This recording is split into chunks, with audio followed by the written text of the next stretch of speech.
Hey guys, welcome back. I'm here with a Q&A from a listener, and the question itself is pretty lengthy. So I'm just going to give you the gist of it. So the gist of her question is, how can I help her feel more of the positive feelings and help her sort of keep the yucky or icky feelings away?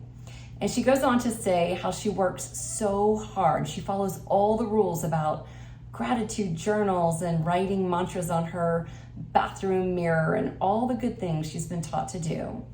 And then I love how she says, but despite all of her hard work and doing all the right things, those icky, awful feelings, the bad ones as she calls them, somehow sneak through the back door.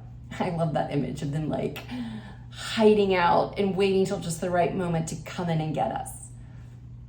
And it makes so much sense that we would work hard if we believe that conditioning, the programming that most of us have here in Western culture, in the United States and most of Europe, when we believe that there are actual things like positive feelings and negative feelings.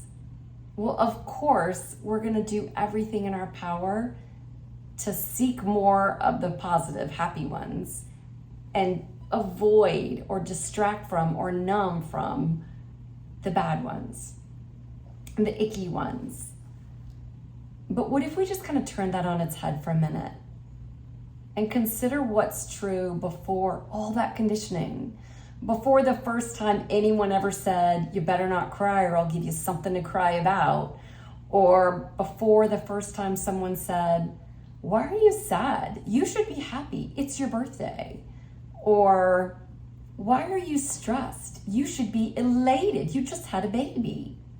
Or, why are you jealous or angry? You should be blissful. It's your wedding day.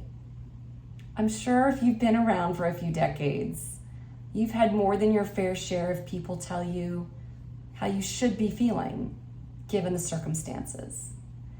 And you can't blame those people either because they've had the same conditioning and programming as pretty much everyone in Western culture. So let's just pause for a second and consider what those feelings are before the conditioning, before all that programming, before the mind comes in and slaps labels saying sadness, anger, happiness, joy, good, bad, positive, negative.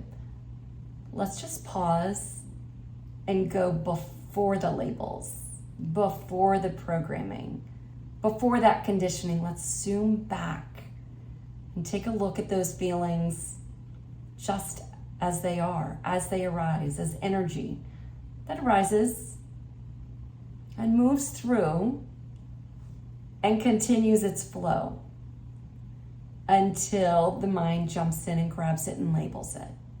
What if, just to play with, what if you didn't actually feel what you think you're feeling? What if you didn't feel sadness, anger, jealousy, or happiness, excitedness? What if you just were feeling energy, intense energy, high level energy, low level energy, all the different levels of energy? And then you have a really healthy, well-evolved mind that has been conditioned to call it good, bad, happiness, sadness, fear, anger, to slap a label on it and then come right on its heels to say, that's a bad one, you shouldn't have it. That's a good one, you should seek more of it. What if the suffering is not the feeling? What if sadness itself is fine? We pay good money to go to movies and cry our heads off. I just paid, I think, $250 to go sit and watch Hamilton so that I could just sob during that song, Quiet Uptown. Cry, cry, cry, just deep sadness. We pay money for it. Same with fear.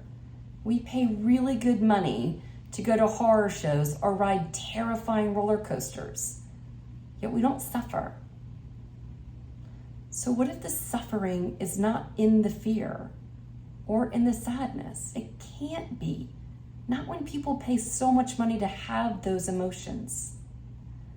What if the suffering is in our attempt to push them away? What if sadness on its own is just energy arising? Yeah, intense energy maybe. What if fear, anger, grief is energy arising? And except for the story and the attempt to push it away or distract from it or numb ourselves from it, it's perfectly safe. We're perfectly okay having them, feeling them, pulling them close.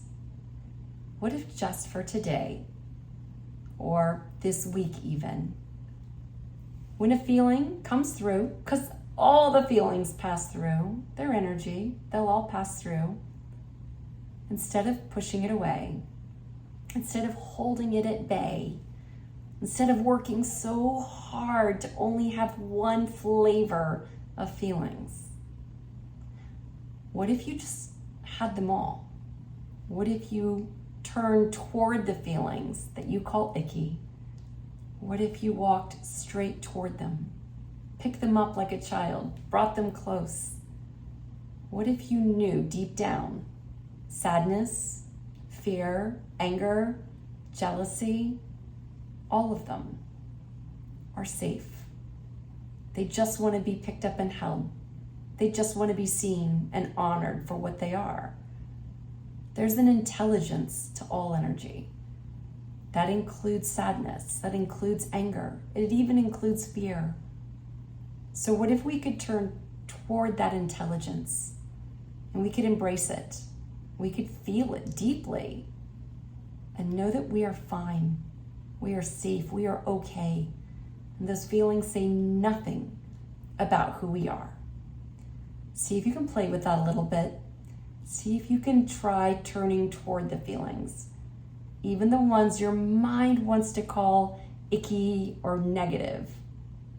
That's just a mind labeling. Fall back a little bit and then welcome those feelings in. Let me know how it goes. Keep the questions coming in. I love getting these questions. I'll see you next week for another Q&A. Bye, guys.